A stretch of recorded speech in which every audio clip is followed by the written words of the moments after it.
നിങ്ങളുടെ favourite shows ഇനി ഒരിക്കലും മിസ്സാവില്ല. ഇപ്പോൾ C5 കാണും നിങ്ങളുടെ ഫേവറേറ്റ് ഷോസ് തികച്ചും സൗജന്യമായി.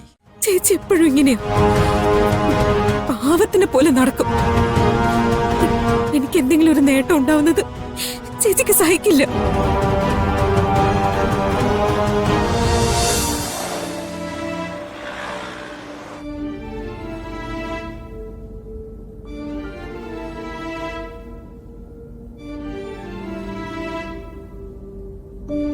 പൂജയിൽ പങ്കെടുത്താൽ പിന്നെ ഒരിക്കലും ആ സിനിമയിൽ നിന്ന് മാറാൻ പറ്റില്ല. ഇപ്പൊ വിളിച്ചു പറഞ്ഞാലും ഇന്ദ്രജിത്തിനെ കൊണ്ട് എനിക്ക് സമ്മതിപ്പിക്കാൻ പറ്റും. ഞാൻ പറയുന്നത് കേൾക്കുന്നില്ലേ? എന്റെ അച്ഛൻ പറഞ്ഞത് കേട്ടില്ലേ? എന്റെ അച്ഛന്റെ വാക്കുകൾ അനുസരിച്ചാ എനിക്ക് ശീലം. എന്റെ ജീവിതമാ താൻ ഇല്ലാതാക്കുന്നത്. വരണ്ട ജീവിതം വരണ്ട കയ്യിലല്ലേ? അല്ല, നിനക്ക് എന്റെ ജീവിതം നന്നാക്കാനും പറ്റും, നശിപ്പിക്കാനും പറ്റും. രാധിക ഇങ്ങനെ കരുതിക്കൂട്ടി എന്നേക്കുമായിട്ട് താൻ എന്നിൽ നിന്ന് ഒഴിഞ്ഞു മാറി പോവാണെങ്കിൽ താൻ വിചാരിക്കും പോലെ പ്രിയങ്കയെ മൊത്ത് എനിക്കൊരു നല്ല ജീവിതം ഒന്നും ഉണ്ടാവാൻ പോകുന്നില്ല. ഞാൻ എവിടേക്കെങ്കിലും അങ്ങ് പോവും. പിന്നീട് ഒരിക്കലും തിരിച്ചു വരാനും പോണില്ല. അപ്പൊ തനിക്ക് വിഷമം തോന്നുവോ? കുറച്ച് വേഗം പോവാം. പൂജയ്ക്ക് മുമ്പ് എനിക്ക് അവിടെ എത്തണം.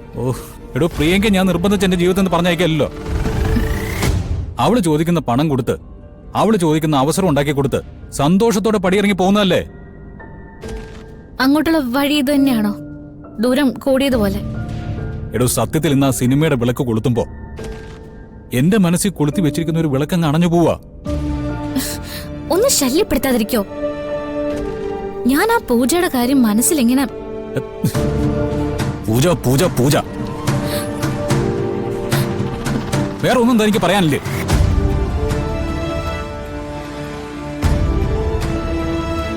ഒരാളെ ഇങ്ങനെ ജീവനോട് ദഹിപ്പിക്കുന്ന രസം പിടിച്ചു പോയല്ലേ?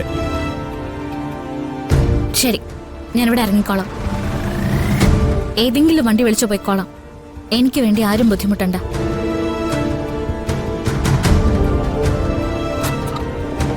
ശരി, ഞാൻ സംസാരിക്കുന്നില്ല. നമുക്ക് പോവാം. താൻ പറഞ്ഞ വലിയ മാറ്റം ഉണ്ടല്ലോ, സാഹചര്യങ്ങൾ ഉണ്ടാക്കുന്ന വലിയ മാറ്റം, അത് ഞാൻ മനസ്സിലാക്കിയല്ലേ പറ്റൂ.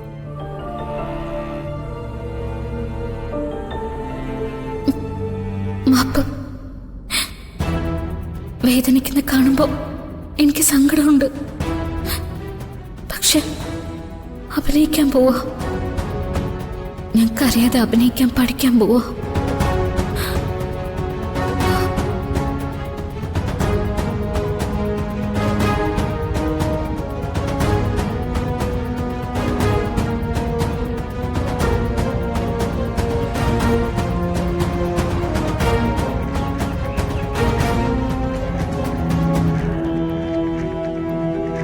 ഇനി എന്തൊക്കെയാ അമ്മ ഇവിടെ നടക്കുന്നത്? കണിമംഗലത്ത് കയറി വന്നൊരു പെൺകുട്ടിയെ സിനിമയിൽ അഭിനയിക്കാൻ സമ്മതിച്ചത് തന്നെ വിശ്വസിക്കാൻ പ്രയാസമുള്ളൊരു കാര്യം. പക്ഷേ എല്ലാവരെയും വരുൺ സമ്മതിപ്പിച്ചു. എന്നിട്ടിപ്പോ നടക്കുന്ന എന്താ? പ്രിയങ്കയ്ക്ക് പകരം അഭിനയിക്കാൻ പോകുന്ന രാധിക. ഈ സിനിമാക്കാർക്ക് വേറെ പണിയൊന്നുമില്ലേ? ആ കുപ്പയിൽ കിടക്കുന്ന പെണ്ണിനെയാണോ സിനിമയിൽ അഭിനയിക്കാൻ കൊണ്ടുപോകുന്നത്? എന്തായാലും ഉർവശിയെ തേടി ആരും വന്നില്ലല്ലോ. ഇതിനൊക്കെ ഒരുങ്ങിക്കെട്ടി നടന്നാല് എന്റെയും കൽപ്പനയുടെയും പിന്നാലെയും ഒക്കെ ആളുകൾ വരും. പക്ഷേ ഞങ്ങൾ എന്താ ആലോചിക്കുന്നത്? ഞങ്ങൾ കണിമംഗലത്തെയാണ്. കണിമംഗലത്തെ അന്തസ് സൂക്ഷിക്കേണ്ടവരാണ്. എന്നൊക്കെയാ എന്താ കൽപ്പന? ഇതിങ്ങനെ ഇടയ്ക്കിടയ്ക്ക് പറയുന്ന നല്ലതാ. അത്രയെങ്കിലും മനസ്സിലുണ്ടാവുമല്ലോ. അല്ല, ഇന്നല്ലേ ആ സിനിമയുടെ പൂജ എന്ന് പറഞ്ഞത്? ആ, അപ്പൊ ഇന്നറിയാം പ്രിയങ്കയാണോ രാധികയാണോ അഭിനയിക്കാൻ പോകുന്നതെന്ന്.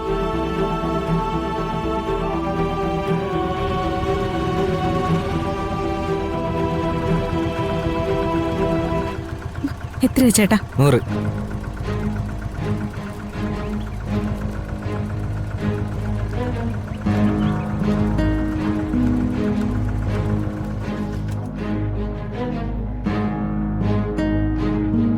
വരണെവിടെയാ പ്രിയങ്കേ? ഇന്നല്ലേ സിനിമയുടെ പൂജ?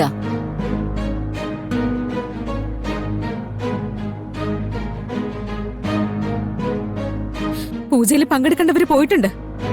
വരുൺ തന്നെ കൂട്ടിക്കൊണ്ടുപോയിട്ടുണ്ട്. ചേച്ചി അഭിനയിക്കാൻ തീരുമാനിച്ചു. അച്ഛൻ സമ്മതവും കൊടുത്തു. വരുൺ കൂട്ടിക്കൊണ്ടു പോവുകയും ചെയ്തു.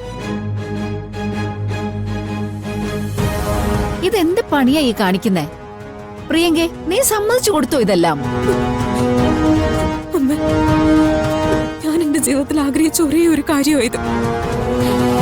എത്ര കരഞ്ഞ് കാല് പിടിച്ചിട്ടാ വരുൺ സമ്മതിച്ചെന്നറിയോ? അച്ഛനും അമ്മയും മുത്തശ്ശിയും സമ്മതിക്കാൻ ഞാൻ എത്ര പൊരുതിയെന്നറിയോ? ആ ഡയറക്ടറുടെ മുൻപിൽ ചെന്നപ്പോ എത്ര നന്നായിട്ടാ ഞാൻ പെർഫോം ചെയ്തെന്നറിയോ? എന്നിട്ടും എന്റെ ഭാഗ്യം ഇല്ലാതാക്കി കളഞ്ഞല്ലോ. മോളെ, ചേച്ചി എപ്പോഴും ഇങ്ങനെയാ, പാവത്തിനെ പോലെ നടക്കും. എനിക്ക് എന്തെങ്കിലും ഒരു നേട്ടം ഉണ്ടാവുന്നത് ചേച്ചിക്ക് സഹിക്കില്ല. ഞാൻ കണിമംഗലത്ത് വന്നതും ഇത്രയും വലിയ അവസ്ഥയിൽ ജീവിക്കുന്ന ഒന്നും ചേച്ചിക്ക് ഇഷ്ടപ്പെടില്ല. അങ്ങനെ പറയരുത് മോളെ. നിന്റെ ജീവിതത്തിന് വേണ്ടി അവള് പ്രാർത്ഥിക്കുന്നതും കഷ്ടപ്പെടുന്നതും ഒക്കെ ഞാൻ നേരിട്ട് കണ്ടിട്ടുള്ളതാ. അല്ല, അതെന്താ മുത്തശ്ശി അങ്ങനെ പറഞ്ഞത്? പ്രിയങ്കയുടെ ജീവിതത്തിന് വേണ്ടി രാധിക ഒരുപാട് കഷ്ടപ്പെടുന്നുണ്ടെന്ന്. പ്രിയങ്ക ജീവിക്കുന്നത് കണിമംഗലത്തല്ലേ, അതിന് അവൾക്ക് എന്ത് കഷ്ടപ്പാട്? ഇക്കാര്യത്തിൽ അമ്മ അവളെ ന്യായീകരിക്കണ്ട. അമ്മ ഒറ്റപ്പെട്ടു പോവുള്ളൂ.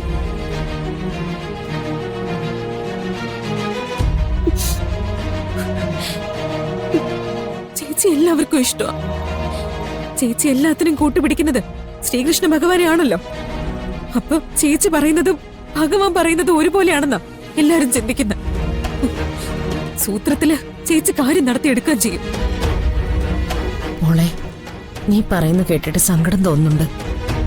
പക്ഷേ ഇതൊന്നും നമ്മുടെ കയ്യിൽ നിൽക്കുന്ന കാര്യങ്ങളല്ലല്ലോ. എന്റെ കാര്യം അല്ലാന്ന്. ഇതിപ്പോ വരുൺ വിചാരിച്ചാൽ മുടക്കാവുന്ന കാര്യമല്ലേ ഉള്ളൂ. രാധിക അഭിനയിക്കണ്ടെന്ന് വരുൺ തീരുമാനിച്ചാ വരുണിന്റെ കൂട്ടുകാരൻ പിന്നെ അവളെ സിനിമയിൽ അഭിനയിപ്പിക്കൂ. ആ, പക്ഷേ വിചാരിക്കണം. സത്യം പറഞ്ഞ ഇതിനിടയിൽ കൃത്യമായ കളി കളിക്കുന്നത് വരുണാ. എങ്ങനെയെങ്കിലും പ്രിയങ്കയെ ദ്രോഹിക്കണം. അതാ വരുണിന്റെ ഉദ്ദേശം. ഉർവശി, ആളി കത്തുന്ന തീയിൽ എണ്ണ ഒഴിക്കണ്ട. എണ്ണ ഒഴിക്കേണ്ട ഒരു കാര്യമില്ല മുത്തശ്ശി. ഇത് കണിമംഗലത്തിന്റെ അടിത്തളത്തിൽ തീ ഉണ്ടാക്കുന്ന കാര്യം. അമ്മ, ചേച്ചി അഭിനയിച്ചോട്ടെ, പേരെടുത്തോട്ടെ.